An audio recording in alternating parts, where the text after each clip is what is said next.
Shalom semuanya. Kali ini kita baca Yohanes pasal 8, mulai ayat 1 kita baca. Tetapi Yesus pergi ke Bukit Zaitun. Pagi-pagi benar ia berada di Bait Allah dan seluruh rakyat datang kepadanya. Ia duduk dan mengajar mereka. Maka ahli Taurat dan orang-orang Farisi membawa kepadanya seorang perempuan yang kedapatan berbuat zina. Maka menempatkan perempuan itu di tengah-tengah. Lalu berkata kepada Yesus, Rabi, perempuan ini tertangkap basah ketika ia sedang berbuat zina. Musa dalam hukum Taurat memerintahkan kita untuk melempari perempuan-perempuan yang demikian. Apakah pendapatmu tentang hal itu? Mereka mengatakan hal itu untuk mencobai dia, supaya mereka memperoleh sesuatu untuk menyalahkannya. Tetapi Yesus membungkuk lalu menulis dengan jarinya di tanah. Dan ketika mereka terus-menerus bertanya kepadanya, ia pun bangkit berdiri lalu berkata kepada mereka, Barang siapa di antara kamu tidak berdosa, hendaklah ia yang pertama melemparkan batu kepada perempuan itu. Lalu ia membungkuk pula dan menulis di tanah. Tetapi setelah mereka mendengar perkataan itu, pergilah mereka seorang demi seorang, mulai dari yang tertua. Akhirnya tinggallah Yesus seorang diri dengan perempuan itu yang tetap di depannya. Lalu Yesus bangkit berdiri dan berkata kepadanya, Hai perempuan, di manakah mereka? Tidak adakah seorang yang menghukum engkau? Jawabnya, tidak ada Tuhan. Lalu kata Yesus, Aku pun tidak menghukum engkau. Pergilah dan jangan berbuat dosa lagi mulai dari sekarang. Sampai 11 kita baca. Saudara, pada saat kita membaca kitab suci, Tuhan Yesus datang di bumi sebagai juru selamat kita. Oleh karena itu, pada saat kita datang kepada Yesus, kita tidak perlu mempersiapkan diri menjadi bersih untuk maju kepada Yesus. Bagaimanapun, bentuk apapun, kekotoran apa saja yang kita mempunyai sekarang ini, tetapi Tuhan Yesus sudah mempunyai kuasa dan bijaksana dan cara untuk menyelesaikan semua segala dosa, kejahatan, permasalahan kita. Dulu, perusahaan mobil Hyundai menjual mobil di Amerika. Bagaimana mereka jual mobil di situ adalah, biasanya kalau mereka atau perusahaan-perusahaan yang lain menjual, mereka menentukan garansi berapa kilometer sampai berapa bulan atau tahun akan memberi garansi. Tapi perusahaan Hyundai mobil mereka mengatakan yang heran. Ya, para masyarakat warga negara Amerika belilah mobil Hyundai. Kalau begitu akan menjadi garansi 10 tahun atau sampai 100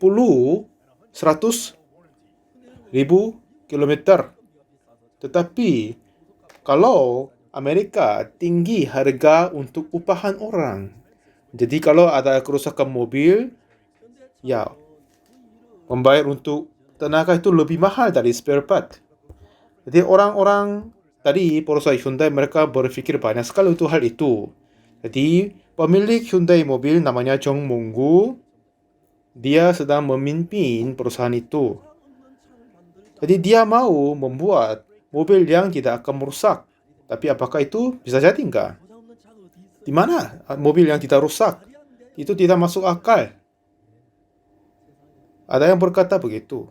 Tapi kata Mr. Jong itu, ya ada banyak kata yang tidak masuk akal di dalam bumi ini. Tapi itu harus kita melaksanakan. Saya pernah dengar cerita ini bahwa perusahaan Hyundai melakukan apa adalah mereka meneliti bagian apa, spare part apa yang banyak terjual. Mereka meneliti dari pasar Korea.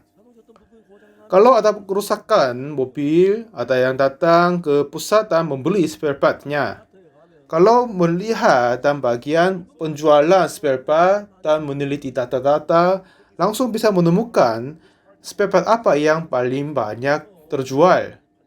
Dengan itu, mereka membuat data dari nomor 1 sampai beberapa, apa yang paling berjual.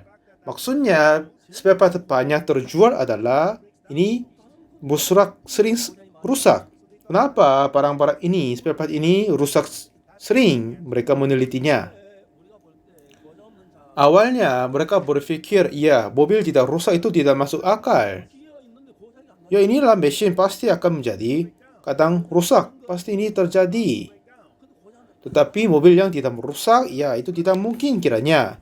Tetapi lalu mereka meneliti ini bagian spare part yang banyak terjual untuk mengganti. Lalu mereka memeriksa kembali kenapa merusak sering dan bagaimana memperbaikinya. Terus mereka meneliti seterusnya dan memperbaiki seterusnya. Akhirnya, rasio kerusakan mobil menjadi turun sekali. Sejujurnya, beberapa tahun, sekitar 10 tahun melebihinya, sering menemukan bengkel di jalan tol banyak sekali. Tetapi sekarang ini, di mana saja di rest area di jalan tol Korea, susah sekali cari bengkel. Dulu ada banyak yang rusak di pinggir jalan, tapi sekarang jarang ada kerusakan mobil. Apakah kalian sudah tahu ini enggak? Setelah itu, ya memang masih susah sekali cari bengkel di kota Seoul. Dulu gampang sekali cari bengkelnya, hampir setiap jalan sudah ada. Tetapi kenapa itu tidak ada lagi? Karena tidak rusak mobilnya. Ada beberapa teman-teman saya banyak yang pakai mobil Hyundai. Sekitar 10 tahun mereka pakai tapi jarang ada kerusakan katanya. Jadi beberapa tahun yang lalu, zaman yang lalu itu tidak sama sekali membayangkan. Ya, kalau ada pakai lama, ada kerusakan ban, ada kerusakan rem, ada kerusakan banyak bagian, tetapi mereka memutuskan bahwa buat mobil yang tidak merusak. Ya, semua orang tertawa. Di manakah mobil yang tidak merusak? Iya, iya kan? Ini susah, tidak ada sama sekali mobil yang tidak merusak, tapi rasio kerusakan turun sekali. Jadi ada perusahaan-perusahaan yang lain, mereka memberi garansi sekitar 20-30 mil, tapi perusahaan Hyundai sudah memberitahukan 10 mil atau 10 tahun memberi garansi. Jadi banyak orang sudah tertawa. Hyundai ini akan kalah, akan bangkrut, mereka akan habiskan uang untuk memperbaikinya. Tetapi jarang ada kerusakan dalam 10 tahun. Saya tidak mempromosi Hyundai, tetapi saya hanya terdengar dan saya mau berkata ini. Jadi seperti begitu, Hyundai mobil terjual banyak di Amerika. Jadi dengan mobil pun bisa diperbarui kepada orang. Bagaimanakah mungkin Yesus memperbaiki kita, membenarkan kita? Kita berbuat dosa, tetapi kuasa Yesus mengampuni dosa kita lebih besar dan lebih kuat. Ya kan? Jadi apa yang lebih kuat? Ya, kuasa Yesus mengampuni dosa kita jauh lebih besar daripada pembuatan dosa kejahatan kita. Walaupun kita berbuat dosa setiap hari, dan banyak orang, dan hampir semua orang berbuat dosa setiap hari, tetapi Tuhan Yesus telah mengampuni semua dosa kita untuk selamanya. Amin? Ya, amin. Terima kasih. Tuhan Yesus sudah sanggup sekali, sudah cukup sekali mengampuni dosa kita satu kali untuk selamanya. Apa yang kita baca malam hari ini sudah terkenal kan? Tuhan Yesus menyelamatkan perempuan tangkap dalam perzinahan. Musa membawa hukum Taurat. Hukum Taurat ini diberikan sebelum Al-Masih 1491 tahun. Pada saat itu mereka keluar dari Mesir.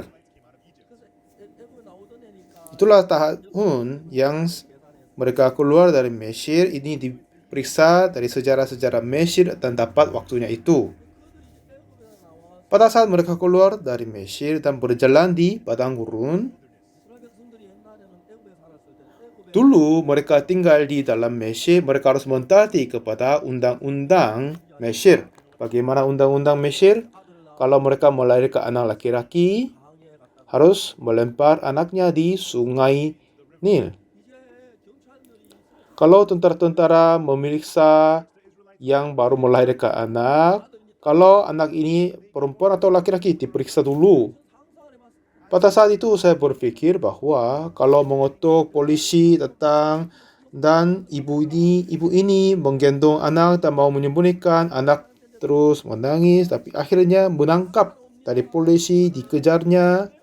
Akhirnya walaupun menolak, tidak mau, tidak bisa, tapi diambil bayinya, lalu membawa anak itu ke sungai Nil. Walaupun ibu menangis dan mengikutinya kejar dia, tapi lempar ke dalam sungai. Lalu ibu mau menyelamatkan, ayahnya menyelamatkan, tapi itu susah, itu bahaya sekali. Jadi itu sedih hal-hal yang terjadi. Ini terjadi hampir setiap hari di Mesir, di Sungai Nil. Jadi mereka ambil anak, setelah melahirkan anak, telah diambil dan dibunuh, mereka terus menangis. Lalu ayahnya berkata, ya kita harus tahan, kita tidak boleh menjadi gila. Kalau kamu menjadi gila, kamu akan mati. Kita harus tahan.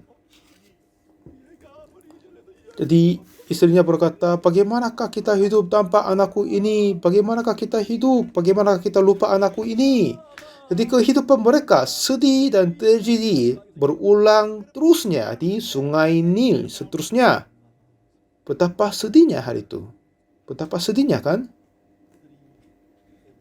Pada saat mereka keluar dari Mesir, tadi undang-undang, mereka sudah membebaskan diri dari hukum dari Mesir. Mereka keluar dari Mesir, mereka bebas dari Firaun. Lalu mereka keluar dari Laut Tebarau, lalu mereka menuju ke tanah perjanjian. Yang itu bagus sekali, untung sekali kita keluar dari sana. Ya, kalau kita melahirkan anak 2 bulan sebelumnya, anakku ini akan mati. Tetapi kita sudah keluar dari hukum dari Mesir.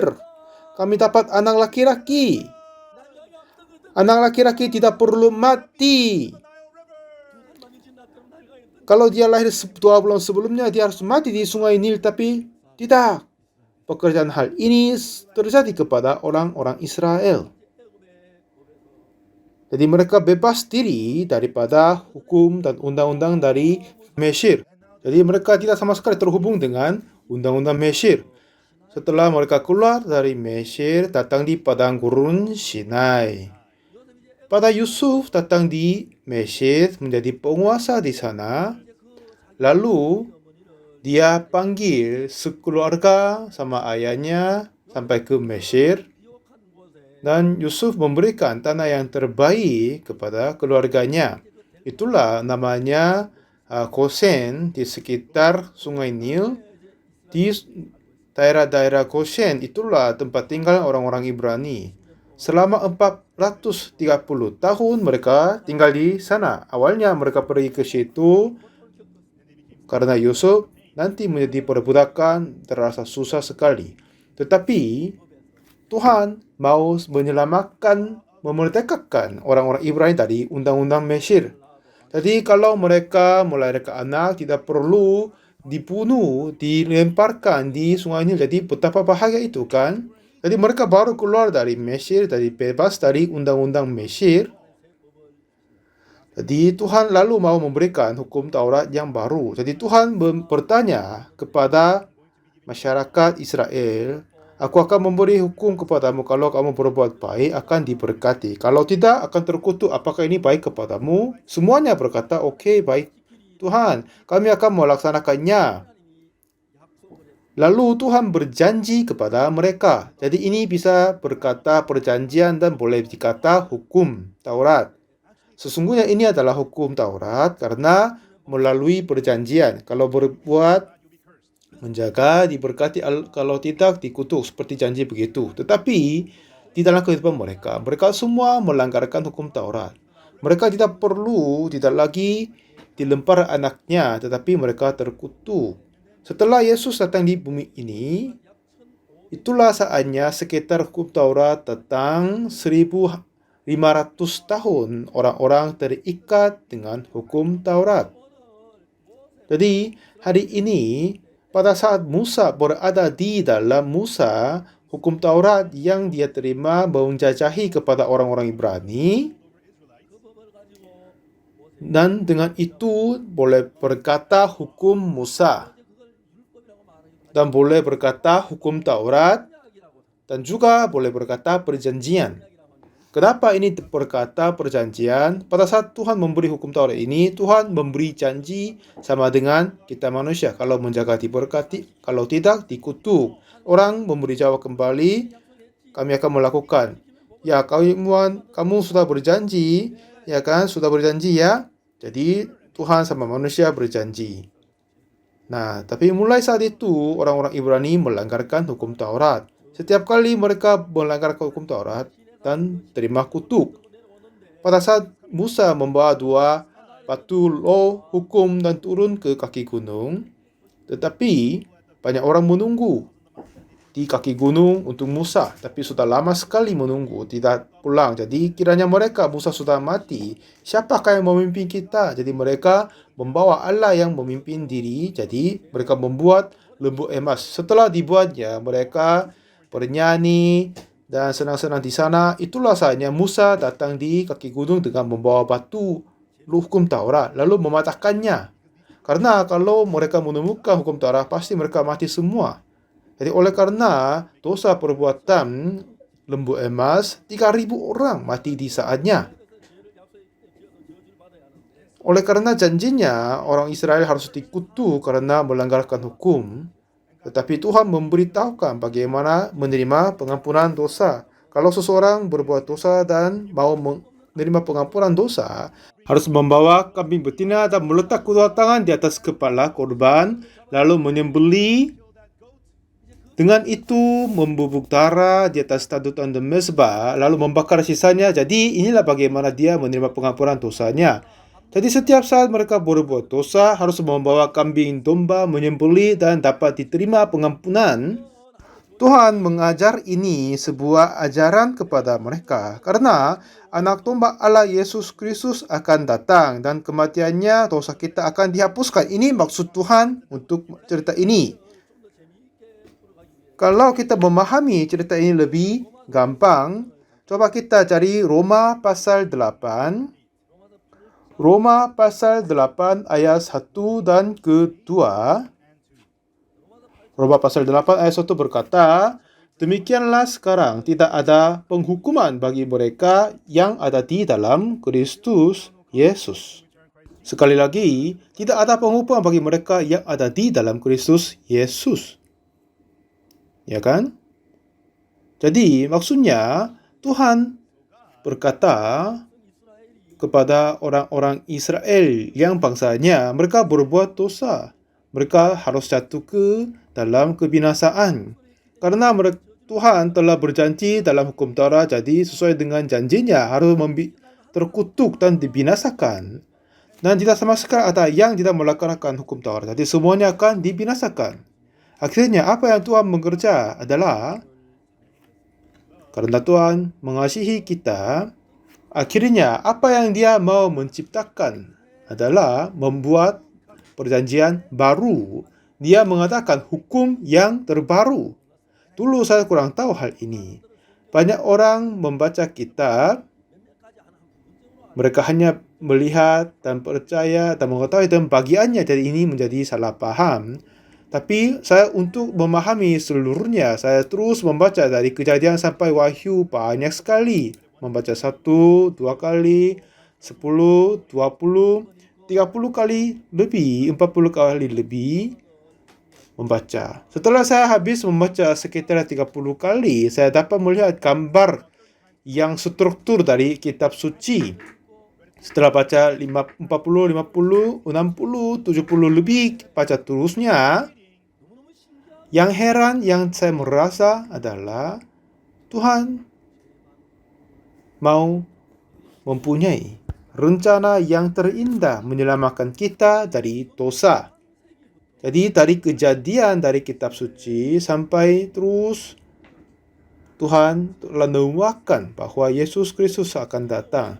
Karena kalau Yesus datang, Dia akan mengampuni dosa kita. Jadi untuk mengenai hukum Taurat, 10 hukum itu berartinya apa? Kalau kita melakukan diberkati, kalau melanggarkan dikutuk. Tidak ada orang yang bisa melakukan hukum Taurat sempurna, jadi semuanya akan terima kutuk. Karena kita melanggar hukum harus terkutuk. Seperti kalau orang-orang Israel masih ada di dalam Mesir, anak laki-laki harus dilempar ke sungai Nil. Tetapi kalau mereka keluar dari Mesir, hukum itu tidak akan terhubung kepadanya. Jadi walaupun dia mendapat anak laki-laki, tidak perlu melemparkan di sungai Nil. Jadi artinya dia memerdekakan dari undang-undang Mesir, tapi hukum baru datang kepadanya. Pertama, jangan ada padamu Allah lain, jangan membuat bagimu patung apapun, jangan sujud menyembah pada Allah lain.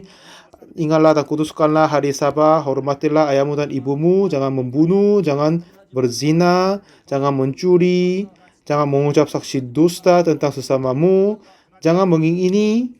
Tuhan memberi hukum Taurat seperti ini.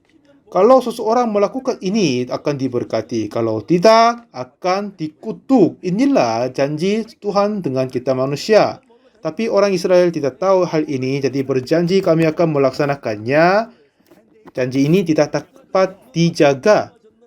Dengan janji itu, hukum Taurat ini didirikan, tetapi semua orang terus melanggarkan hukum Taurat.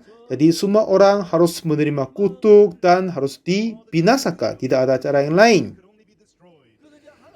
Jadi Tuhan mengasihi orang Israel dan kita semua. Jadi selama orang-orang berada di bawah hukum Taurat, mereka pasti dikutuk karena tidak bisa melakukan hukum Taurat. Jadi, apa yang Tuhan melakukan adalah hukum Taurat ini kita diberkati atau dikutuk tergantung perbuatan kita. Tetapi Tuhan mau mengadakan perjanjian baru, hukum Taurat yang baru. Hukum Taurat baru, perjanjian baru ini adalah Tuhan telah mempersiapkan jalan bagaimana kita menerima pengampunan dosa. Jadi, sesi ini kita baca Yohanes pasal 8 kan? Dan setelah kita harus baca adalah di perjanjian lama, Yeremia pasal 31 ayat 31. Itu kita harus cari dan baca. Di sini berkata, sesungguhnya akan datang waktunya, demikianlah firman Tuhan, aku akan mengadakan perjanjian baru dengan kaum Israel dan kaum Yehuda. Jadi perjanjian pertama adalah 10 hukum melalui Musa. Inilah yang perjanjian dan hukum Taurat, ya kan? Dan pada saat mereka diberi hukum Taurat melalui janji. Janji apa? Kalau melaksanakan diberkati, kalau tidak terkutuk. Dan orang berjanji, aku melaksanakan. Ini terjadi Keluaran 19. Karena mereka melanggar hukum Taurat, semua orang harus dikutuk. Semua orang telah jatuh ke dalam kebinasaan. Tapi Tuhan tetap mengasihi kita semua. Tuhan tidak mau kita terkutuk. Jadi bagaimana Tuhan melakukan? Adalah Tuhan mau mengadakan perjanjian baru. Bisa paham kan? Tuhan akan mengadakan perjanjian baru. Jadi di sini dua hukum kita dapat lihat. Yang pertama, hukum pertama itu adalah kalau kita melaksanakan diberkati, kalau tidak terkutuk. Dan kita tidak bisa menjaga, jadi terkutuk semua. Tetapi perjanjian baru ini adalah sudah berbeda dari yang lain. Yang ayat 32 ini berkata, bukan seperti perjanjian yang telah kuadakan dengan nenek moyang mereka pada waktu aku memegang tangan mereka untuk membawa mereka keluar dari tanah Mesir. Perjanjianku itu telah mereka ingkari, meskipun aku menjadi Tuhan yang berkuasa atas mereka. Demikianlah firman Tuhan. Jadi, hukum Taurat yang Tuhan memberikan kepada nenek moyang mereka pada waktu Tuhan memegang tangan mereka untuk membawa mereka keluar dari Mesir, ini adalah 10 hukum. Dan Tuhan mau memberi perjanjian baru adalah yang berbeda dari yang dulu dia memberikan. Lalu, ayat 32 ini berkata juga, bukan seperti perjanjian telah kuadakan dengan nenek moyang mereka pada waktu aku memegang tangan mereka. Hukum Taurat yang pada saat Tuhan memberikan pada mereka keluar dari Mesir, tidak ada orang yang menjaganya. Semuanya melanggarkan. Jadi semuanya dikutuk. Tetapi Tuhan tidak mau kita terkutuk. Jadi mendirikan perjanjian baru biar kita tidak dibinasakan. Jadi perjanjian baru ini sudah berbeda dari yang dulu dia memberikan. Yang dulu kita melanggarkan jadi terkutuk. Tetapi perjanjian baru ini sudah jauh berbeda. Ayat 33.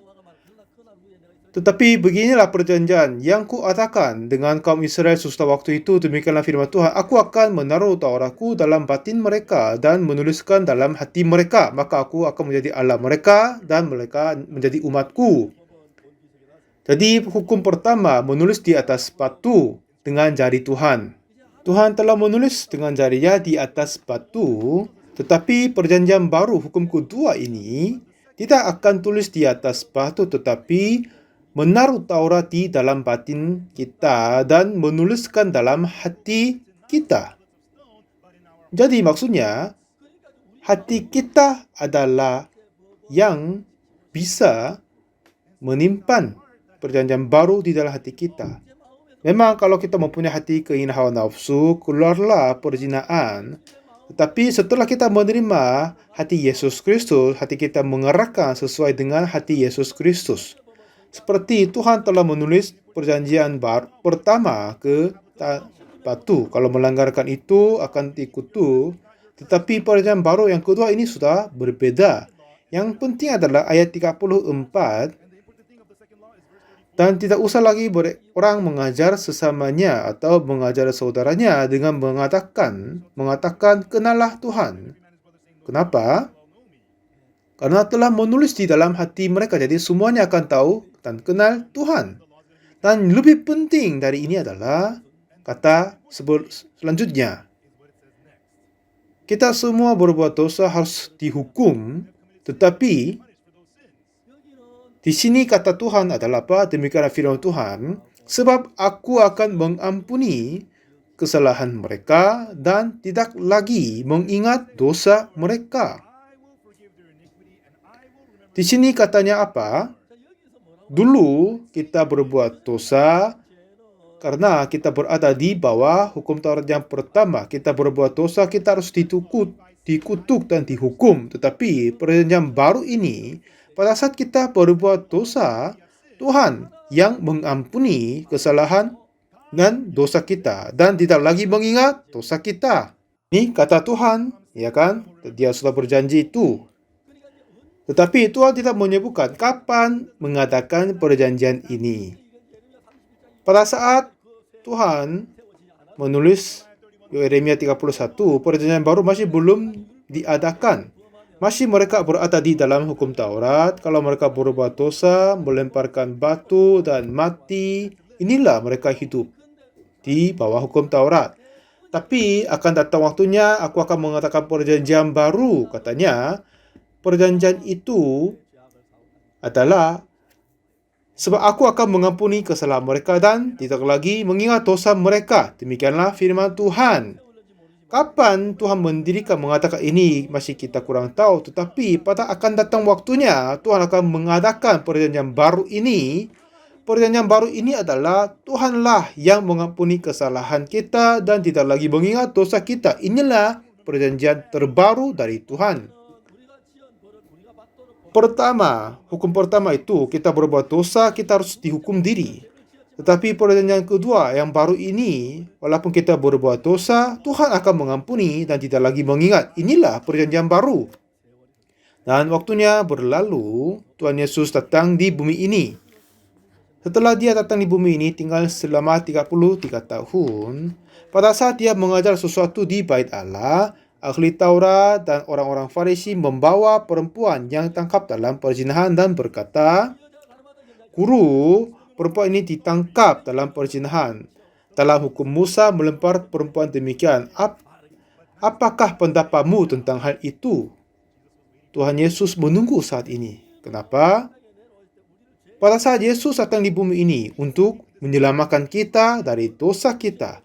Dosa apa saja yang kita berbuat, tetap itu ditanggungkan kepada Yesus. Tuhan Yesus sudah mempunyai tanggung jawab menyelamatkan dosa kita. Dan perjanjian baru ini bermaksudnya kalau kita berbuat dosa, bukan kita berusaha untuk mengampuni dosa sendiri, tetapi Tuhan sendiri akan mengampuni kesalahan mereka dan tidak lagi mengingat dosa mereka. Inilah tugas perjanjian baru.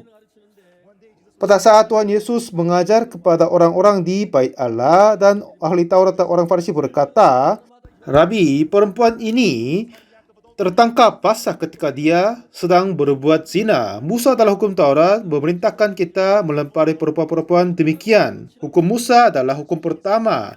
Katanya menghukum dia melempar batu. Tapi katanya mereka, apakah pendapatmu tentang hal itu? Jadi, kapan Tuhan mendirikan perjanjian baru? Tuhan Yesus datang untuk menggenapkan perjanjian baru dan menyelamatkan kita. Dia harus menyelamatkan perempuan ini. Untuk dia menyelamatkan perempuan ini, apa yang dia berlakukan adalah, kalau perempuan ini dihakimi oleh perjanjian lama, hukum Taurat yang lama, dia harus dihukum mati. Jadi Tuhan harus mendirikan, mengatakan perjanjian baru. Jadi apa yang Tuhan Yesus melakukan adalah, dia mengadakan perjanjian baru, mendirikan perjanjian baru. Hukum yang pertama Tuhan memberikan kepada Musa di Gunung Sinai.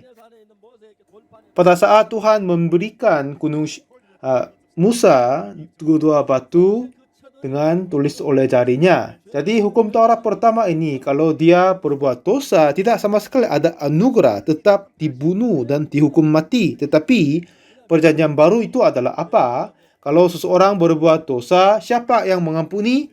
Bukan kita, tetapi aku. Maksudnya Tuhan. Dia adalah mengampuni kesalahan mereka dan tidak lagi mengingat dosa mereka. Jadi perempuan ini tangkap pada saat dia berbuat zina. Dia seharusnya dilempar dan mati karena dalam hukum Musa melempari perempuan demikian. Jadi tidak ada cara selamatkan dia. Tetapi Tuhan mengadakan perjanjian baru. Untuk menyelamatkan perempuan, Tuhan harus menulis perjanjian baru. Perjanjian pertama menulis di atas batu. Perjanjian baru ini menulis di batin hati kita. Tanah berarti hati kita. Jadi Tuhan menulis dua kali dengan jarinya. Pada saat dia pertama menulis dengan jarinya adalah 10 hukum. Kedua kali Tuhan menulis dengan jarinya adalah perjanjian baru. Amin. Inilah perjanjian baru. Jadi Tuhan Yesus menulis dua kali di tanah. 10 hukum ditulis dengan jari Tuhan. Dan Musa mematahkan yang batu yang pertama dia terima oleh Tuhan. Yang kedua kalinya Tuhan menulis di atas batu hukum. Jadi Tuhan Yesus pun menulis dua kali untuk perjanjian baru. Tuhan Yesus menulis sesuatu di tanah dan bangkit dengan hukum itu menghakimi perempuan itu. Barang siapa di antara kamu tidak berbuat dosa, hendaklah ia pertama melempar batu kepada perempuan. Tidak ada yang melempar. Lalu Yesus membungkuk pula dan menulis kedua kalinya. Jadi perjanjian baru ini ditulis dua kali seperti yang hukum Taurat yang lama. Mulai saat itu, ada yang mau dihakimi oleh hukum Taurat, ya silakan. Atau ada yang mau dihakimi oleh perjanjian baru, juga silakan. Tuhan memberikan kemauannya sendiri. Kalau kita menerima penghakiman menurut hukum Musa, perempuan ini akan dihukum mati, dilempar batu dan mati. Tidak ada cara yang lain. Tetapi Tuhan telah menulis perjanjian baru. Setelah dia mendirikan, mengadakan perjanjian baru, lalu dengan ini menghakimi perempuan. Aku pun tidak menghukum engkau. Kenapa? Karena Tuhan telah mengadakan perjanjian terbaru. Tuhan Yesus telah mendirikan perjanjian baru. Tuhan Yesus datang untuk menyelamatkan kita dari dosa. Jadi apa saja yang kita berbuat dosa itu akan ditanggungkan oleh Yesus. Perjanjian lama, hukum Taurat itu tidak akan mengampuni dosa kita, tetapi menghakimi kita melalui perjanjian baru. Jadi dia pun boleh berkata membenarkan kita. Bisa paham kan? Kalau perempuan ini dihakimi oleh perjanjian baru, dia dapat hidup. Jadi Roma 8 ayat pertama, demikianlah sekarang tidak ada penghukuman bagi mereka yang ada di dalam Kristus Yesus. 2. Roh yang memberi hidup telah memerdekakan kamu dalam Kristus dari hukum dosa dan hukum maut. Jadi roh yang memberi hidup. Inilah hukum Taurat yang perjanjian baru Tuhan menulis di tanah. Tetapi hukum dosa dan hukum maut adalah hukum Taurat dari Musa. Melalui hukum Taurat, hukum dosa dan hukum maut mengadakan orang-orang menjadi orang berdosa dan membawa kematian kepadanya. Jadi ini dikatakan hukum dosa dan hukum maut. Tetapi perjanjian baru adalah sama dengan roh yang memberi hidup. Tetap memberi hidup ke kita. Jadi bulan Februari awal tahun ini, sekitar 1-2 minggu saya bersekutu dengan pimpinan Kristen di Amerika. Dan minggu kedua, pendeta Bagiogung di Amerika membawa saya ke daerah-daerah di Amerika. Jadi mengunjungi Atlanta dan Washington, Philadelphia. Di situ, di Philadelphia, ketemu banyak pendeta. Seorang pendeta kasih kartu dama kepadaku. Di situ dicatat bahwa gereja New Covenant, artinya gereja perjanjian baru. Saya bertanya, apakah Anda tahu perjanjian baru? Katanya masih kurang tahu Pak Pendeta. Jadi saya kasih tahu Yeremia 31 ayat 34. Ya, akan datang waktunya Tuhan akan mendirikan perjanjian baru.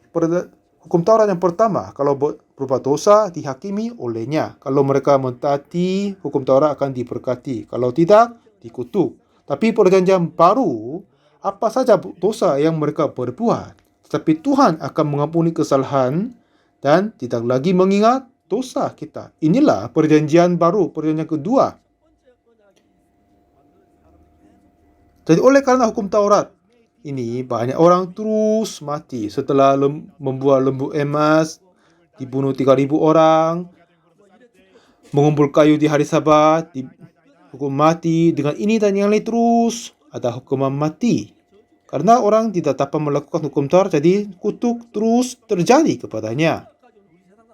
Jadi melalui hukum Taurat, semua orang di dunia ini harus dibinasakan total. Tetapi untuk menyelamatkan kita, Tuhan mengadakan perjanjian baru.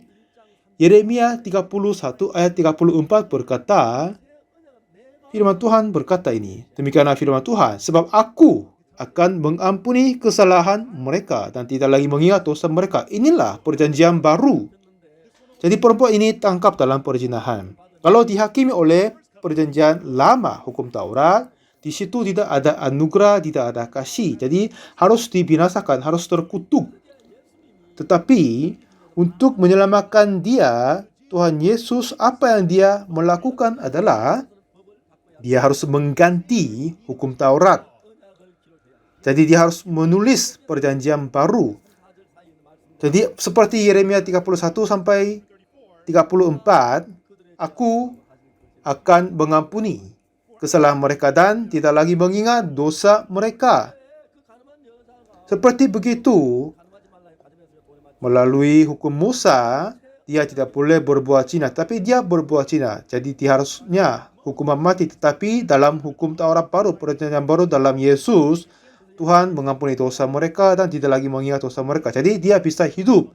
Untuk ini Tuhan menulis perjanjian baru di atas tanah.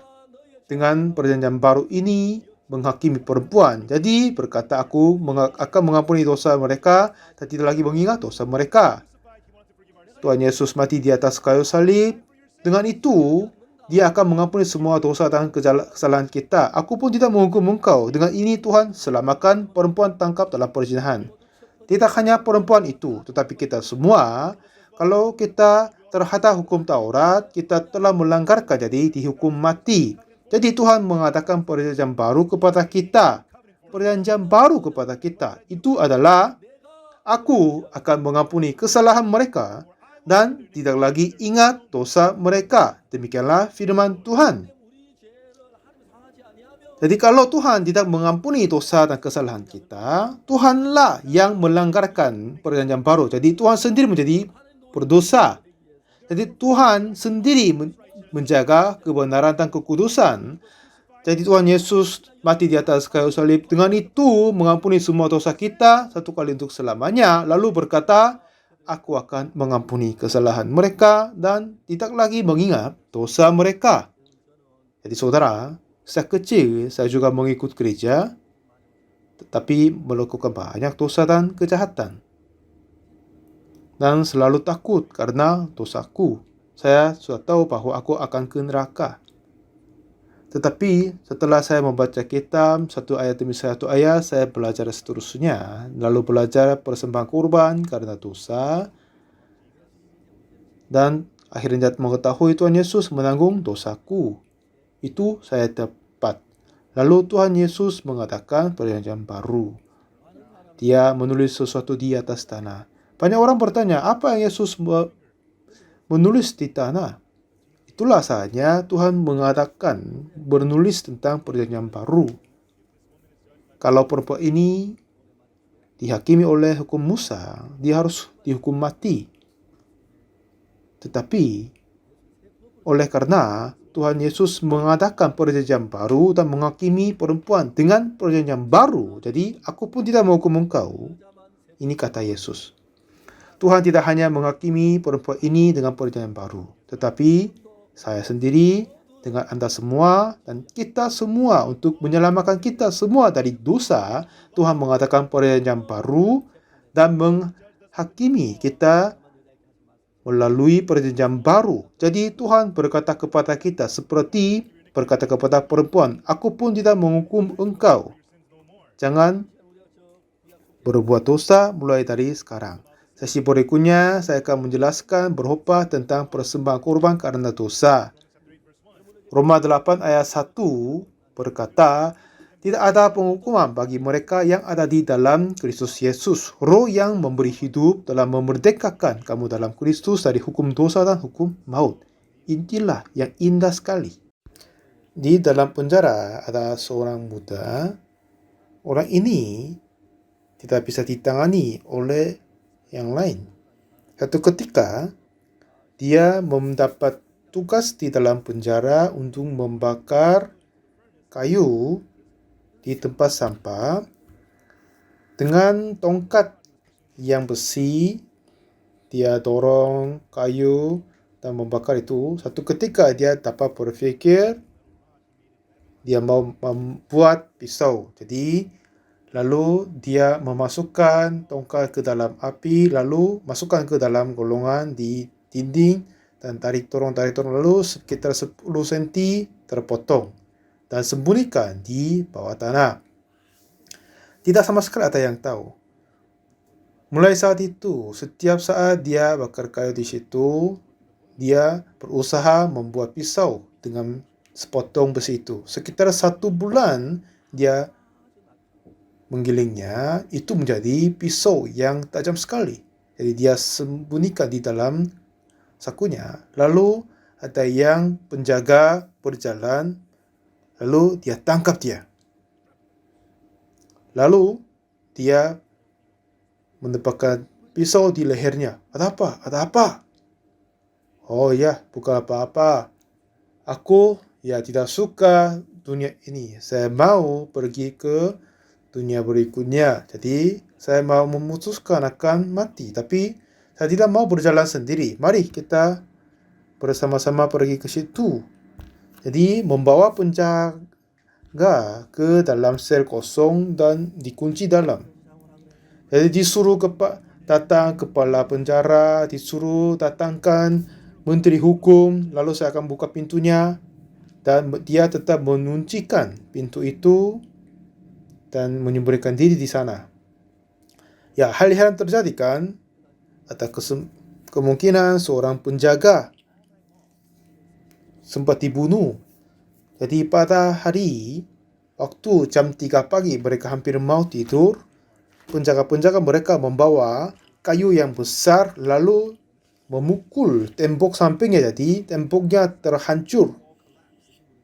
Oleh karena itu, kedua orang di dalamnya ditanam. Mereka agak luka tapi masih hidup. Jadi, penjara ini tidak bisa tahan orang ini. Dia katanya sudah menangkap 3 kali penjaganya. Dan saya bertanya, bagaimana kamu bisa tangkap mereka? Katanya, pasti ada jalannya, Pak Pendeta itu. Coba ceritakan ini. Jadi dia kasih tahu hal ini. Jadi, dia menjadi masalah sekali di dalam penjara itu. Akhirnya, penjara panggil seorang pendeta dan pasangkan dengan orang ini menjadi hubungan ayah dan anak angkat begitu. Dan orang ini suka ini. Jadi, ayah angkat ini kasih uang, kasih barang. Jadi bagus sekali. Lalu dia berkata, "Hei kamu, ya ayah," dia berkata. Satu ketika, Pak Pendeta itu berkata, bahwa aku mau berkata kepadamu, ada apa ya? Katanya di selmu ada yang pengikut Oksupak di sana. Mereka berkata mereka tidak punya dosa. Tidak ada orang yang tidak punya dosa kan? Tapi mereka kata begitu, jangan bergaul dengan dia. Kau akan jatuh ke dalam yang penipuan. Jadi dia tidak tahu apakah orang ada di sini, di dalam selnya. Lalu ketemu dia dan bertanya, kamu tidak punya dosa? Kalau kamu tidak punya dosa, kenapa masuk penjara? Katanya, oh iya, saya sudah punya dosa, tapi sudah diampuninya. Jadi dia terkaget. Karena seperti yang dia dipukul besar di kepalanya. Dia selalu susah karena permasalahan dosa. Tetapi orang ini berkata, dosanya telah diampuni. Dia selalu berbuat dosa, selalu berkata tidak takut kepada apa-apa, tetapi sejujurnya, dia takut sekali karena dosa. Pada saat dia berpikir keluarga yang dia merugikan, dia terasa susah dan meminta maaf. Dan apakah ada surga atau neraka, apa yang terjadi, dia selalu takut. Tetapi teman di sampingnya berkata dosanya diampuni. Jadi ya memang Roh Kudus kerja di sana.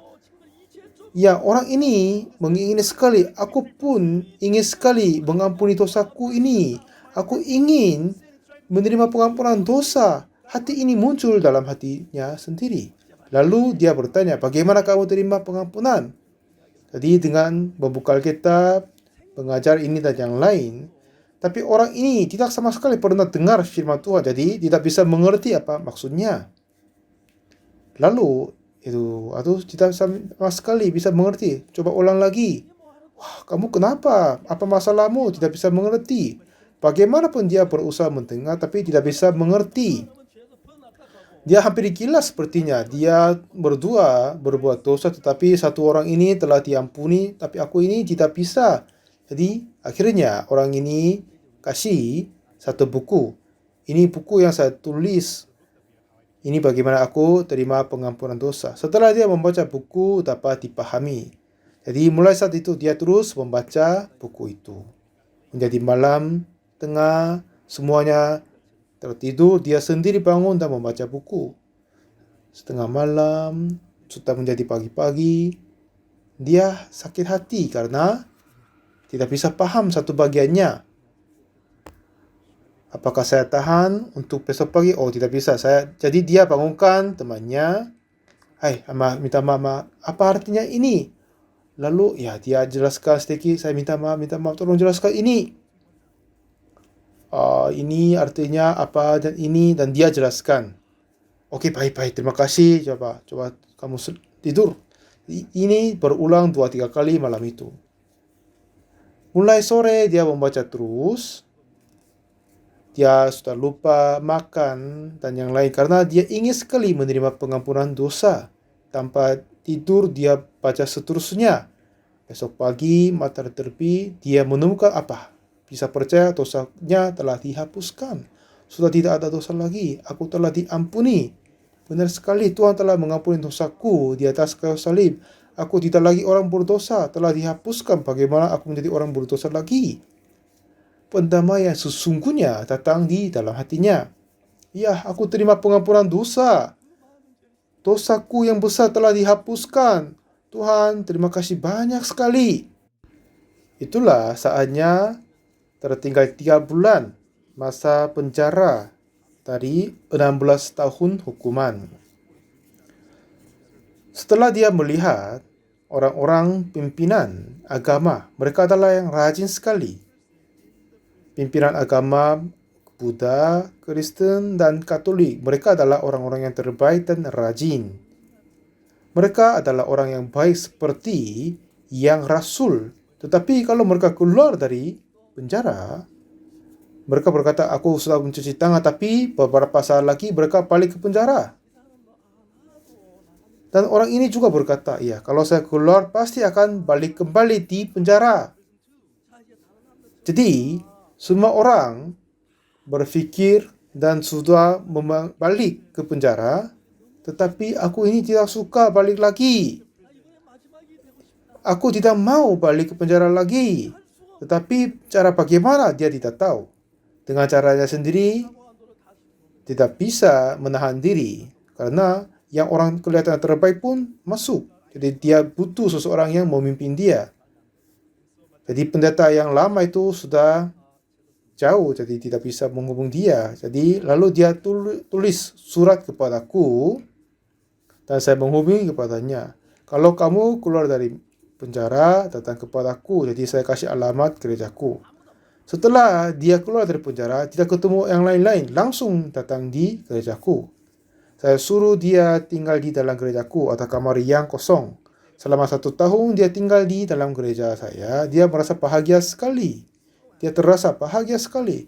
Ya, masih ada di sini, masih belum masuk ke penjara.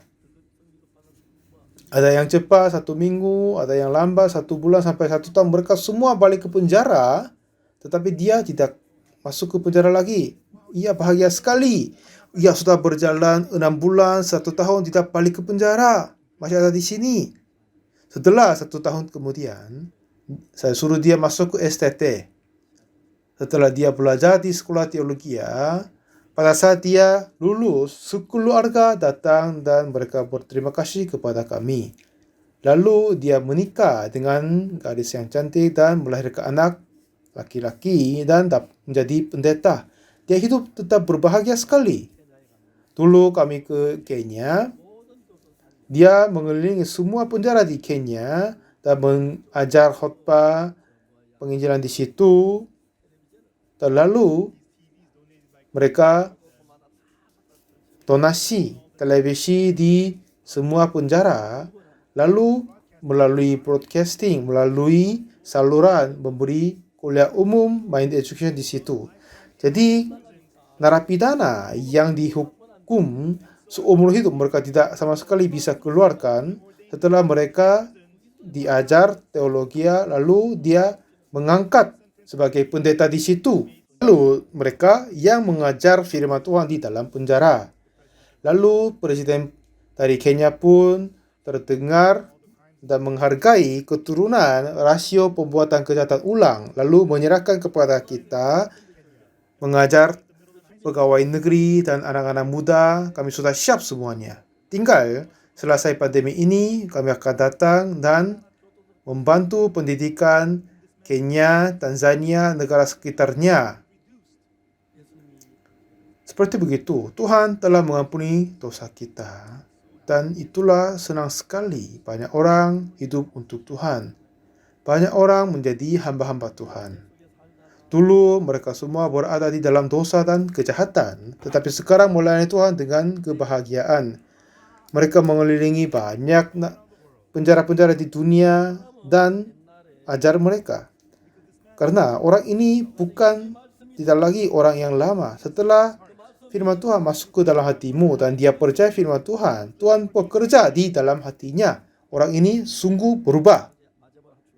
Terakhirnya, saya mau berkata yang penting sekali, Tuhan Yesus menyelamatkan perempuan tangkap perzinahan. Tuhan mengadakan perjanjian baru. Dengan itu menyelamatkan perempuan itu. Perjanjian baru itu adalah, aku akan mengampuni kesalahan mereka dan tidak lagi mengingat dosa mereka. Demikianlah firman Tuhan. Sesuai dengan janjinya telah mengutus Yesus dan menghapuskan, mengampuni semua dosa kita satu kali untuk selamanya di atas kayu salib. Percayalah hal ini di dalam hatimu. Apa kau percaya? Amin. Ada yang percaya? Tolong kasih tanda. Ya baik, terima kasih banyak. Sungguh bisa percaya kan? Ya, cantik sekali, indah sekali kelihatannya. Jadi sekarang, Tuhan sungguh mengampuni dosa kita melalui darah Yesus dan Dia tidak lagi mengingat dosa kita. Memang kita dapat ingat, tetapi walaupun kita masih ingat, tetapi itu telah dihapuskan. Aku akan mengampuni kesalahan mereka dan tidak lagi mengingat dosa mereka. Demikianlah firman Tuhan. Yeremia 31 ayat 34. Inilah perjanjian baru yang baru mendirikan oleh Yesus Kristus. Tuhan menyelamatkan kita melalui perjanjian baru. Harapkan kita semua percaya. Mari kita berdoa. Tuhan Bapa kami yang surgawi, kami terima kasih banyak. Kami seharusnya dihukum mati, dikutuk karena dosa, tetapi Yesus mati di atas kayu salib dan mengampuni dosa kami. Bukan kami yang mengampuni dosa, tapi Tuhan Yesus telah menanggungkan semua dosa kami dan menghapuskannya. Tapi banyak orang masih kurang tahu ini, ditipu oleh iblis dan masih ada berkata, aku orang berdosa. Tapi tolong bantu kami biar kami tidak lagi mempercaya pikiran kami dan pikiran iblis, dan biar kami percaya kepada firman-Mu saja. Tolong memberkati, Engkau telah hadir dalam hati kami dan memberkati kami. Dalam nama Tuhan Yesus Kristus kami berdoa. Amin. Terima kasih banyak sampai hadir sampai sekarang ini. Saya sudah mengetahui hal ini tahun 62. Saya hidup sampai sekarang untuk menyaksikan ini. Saya mengucap syukur bagi Tuhan. Dan semoga kita semua percaya. Nah, kalau ada yang pertanyaan, dapat buku kami dan dengarkan ulang khotbah kami dari online. Dan semoga kita semua menjadi orang-orang yang pemberita Injil dan kita hidup berbahagia dan mari kita ketemu di kerajaan surga. Sampai saat itu, marilah kita bersama-sama memberitakan Injil dan memuji syukur kepada Tuhan yang mengampuni dosa kita. Terima kasih banyak.